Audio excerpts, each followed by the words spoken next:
Every day, just like yesterday, and probably like tomorrow.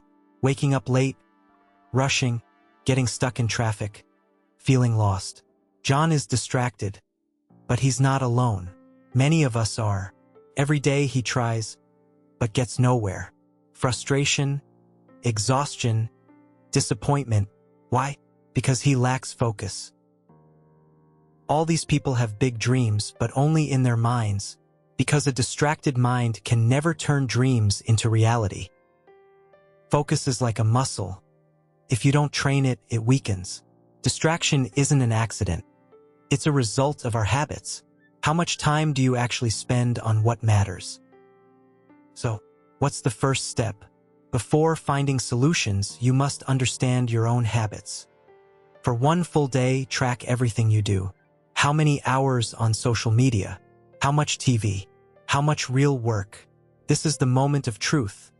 You may realize most of your day is wasted. Now it's time for a real plan. Focus is about removing what doesn't matter. All successful people know exactly what to focus on and what to ignore. No one ever became successful by scrolling. Success comes from focus, discipline, and eliminating distractions. Focus is a skill anyone can develop, but only those willing to change will master it.